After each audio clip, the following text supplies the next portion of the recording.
upon a time there was a lovely prince. Assalamualaikum warahmatullahi wabarakatuh.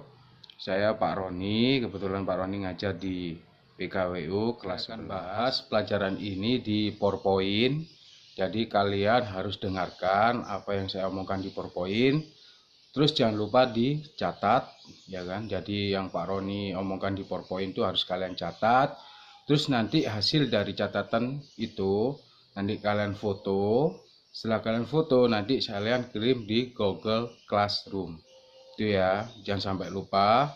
Terus ingat, karena apa, di penjelasan PowerPoint itu banyak yang menjerumus tentang apa sih yang ada di KD 3.4 itu ya. Jadi kalian harus mendengarkan, terus jangan lupa untuk mencatat. Itu aja dari Pak Roni yang saya jelaskan di PowerPoint. Assalamualaikum warahmatullahi wabarakatuh. Kompetensi dasar dan indikator pencapaian kompetensi pada pembahasan kali ini adalah pada kompetensi dasar 3.4 menganalisis konsep desain prototipe dan kemasan produk barang dan jasa. 4.4 membuat desain prototipe dan kemasan produk barang dan jasa. Indikator pencapaian kompetensi 3.41 menjelaskan konsep desain prototipe dan kemasan produk barang dan jasa. 3.4.2 menentukan konsep desain prototipe dan kemasan produk barang dan jasa. 4.4.1 menyajikan desain prototipe dan kemasan produk barang dan jasa. Tujuan kegiatan pembelajaran: setelah selesai mempelajari modul ini, siswa diharapkan mampu memahami,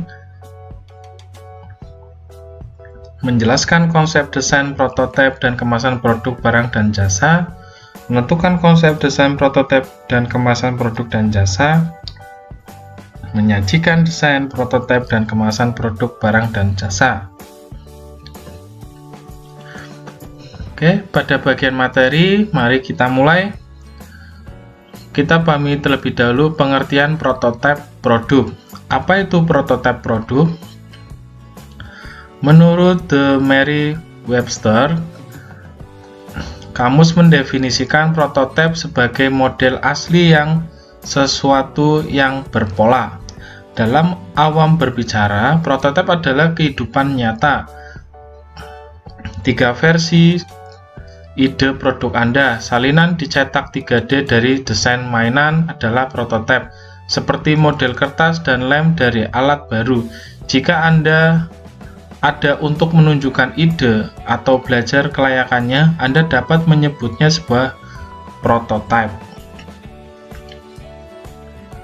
Jadi, prototipe adalah sebuah simulasi atau contoh dari produk yang akan dibuat sebenarnya. Prototipe sendiri memiliki klasifikasi sendiri, ya.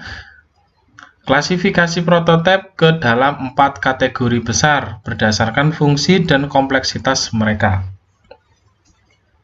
1. Visual prototipe, yaitu prototipe visual yang dimaksudkan untuk menampilkan ukuran, bentuk dari produk akhir. Ia tidak memiliki fungsi tersebut, bahan atau massa produk. Suka itu hanya mewakili dimensi. Sebuah balok kayu berbentuk dalam bentuk produk akhir adalah prototipe visual, seperti model digital dibuat dalam perangkat lunak 3D rendering. Yang kedua, bukti dari konsep. Ini adalah model dasar yang dimaksudkan untuk menunjukkan fungsi dan kelayakan ide. Itu adalah untuk membuktikan bahwa konsep tersebut benar-benar dapat bekerja. Anda biasanya akan menggunakan bahan yang tersedia di tangan untuk membuat prototipe ini. Tidak harus tersedia di tangan untuk prototipe ini, ya, tidak harus melihat, merasa, atau bahkan bekerja sebagai hasil akhir. Itu hanya memiliki untuk menunjukkan bahwa ide adalah layak, ya. Jadi pada yang kedua ini adalah prototipe bisa digambarkan dari sebuah konsep juga. Yang ketiga, presentasi prototipe. Sebagai nama menyarankan, ini adalah versi presentasi siap dari produk. Hal ini fungsional dan memiliki penampilan yang sama seperti produk.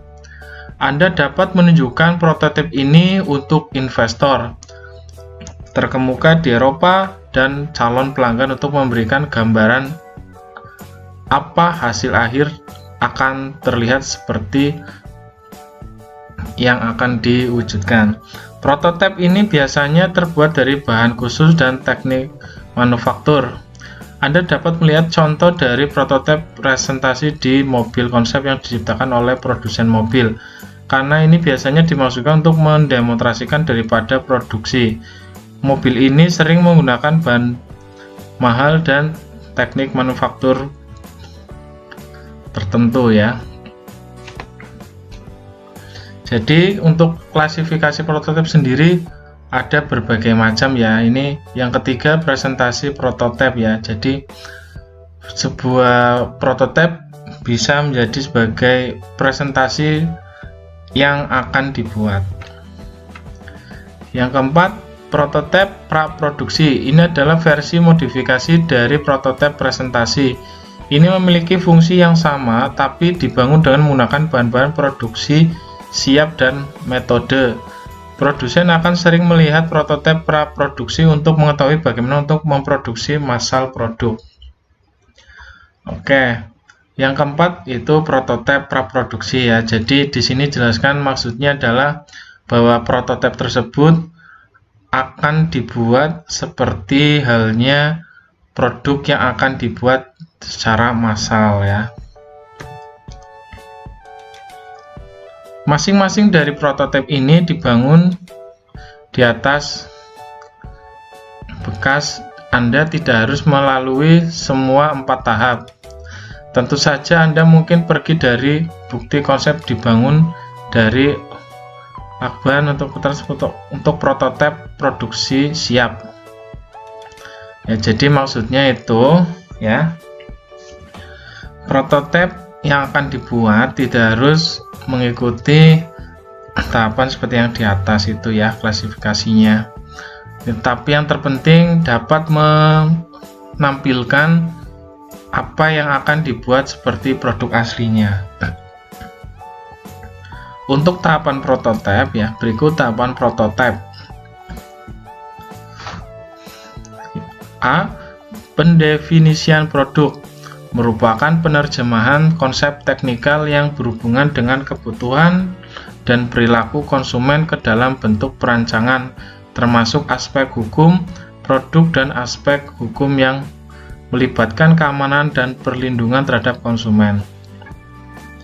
Yang B. Working model dibuat tidak harus mempresentasikan fungsi produk secara keseluruhan dan dibuat pada skala yang seperlunya saja untuk membuktikan konsep dari pembuatan produk dan menentukan hal-hal yang tidak sesuai dengan konsep yang telah dibuat.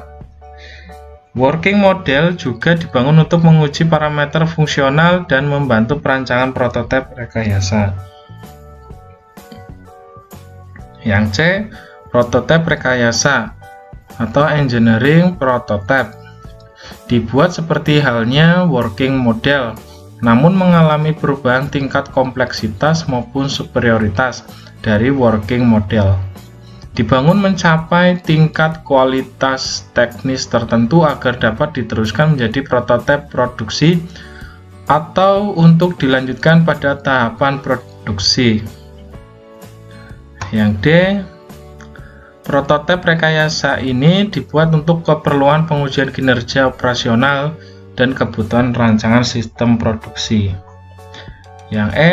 Prototipe produksi atau produksi prototipe bentuk yang dirancang dengan keseluruhan fungsi operasional untuk menentukan kebutuhan dan metode produksi, dibangun pada skala sesungguhnya dan dapat menghasilkan data kinerja dan daya tahan produk dan partnya.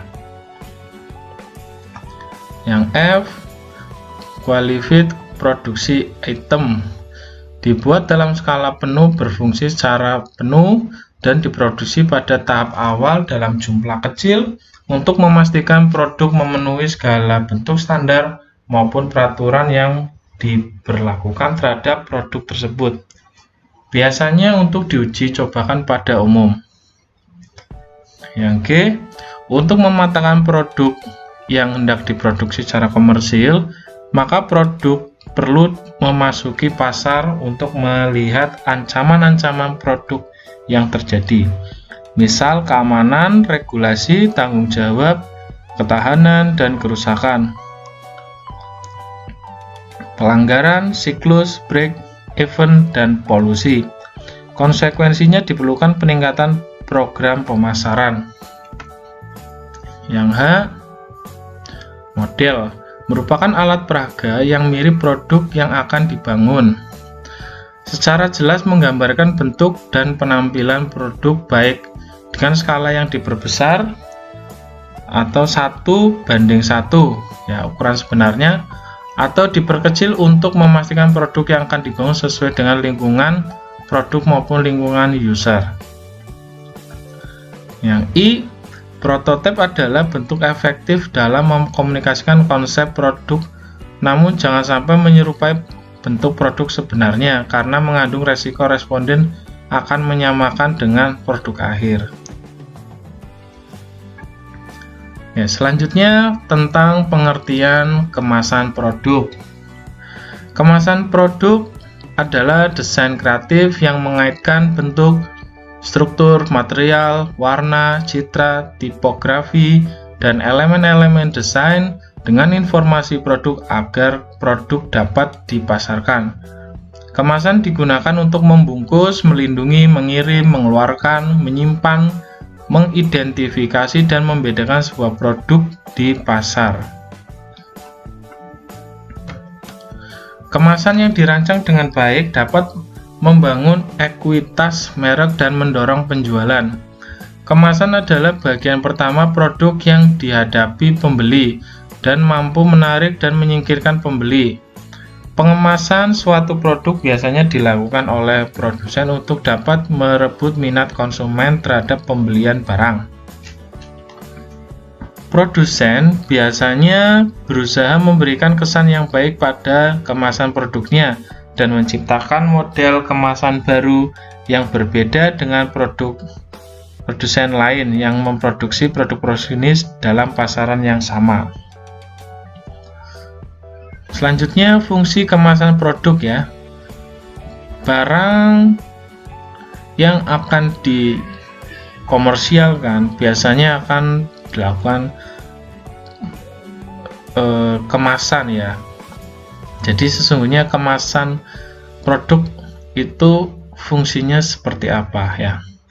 Jadi banyak perusahaan yang sangat memperhatikan pembungkusan suatu barang sebab mereka menganggap bahwa fungsi kemasan tidak hanya sebagai pembungkus, tetapi jauh lebih luas daripada itu. Menurut Shimamura 2007, mengemukakan pengemasan mempunyai dua fungsi, yaitu A. Fungsi protektif, berkenaan dengan proteksi produk, perbedaan iklim, prasarana transportasi, dan saluran distribusi yang semua berimbas pada pengemasan. Dengan pengemasan protektif, para konsumen tidak perlu menanggung resiko pembelian produk rusak atau cacat. B. Fungsi promosional. Peran kemasan pada umumnya dibatasi pada perlindungan produk. Namun, kemasan juga digunakan sebagai sarana promosional, menyangkut promosi perusahaan, mempertimbangkan preferensi konsumen, menyangkut warna,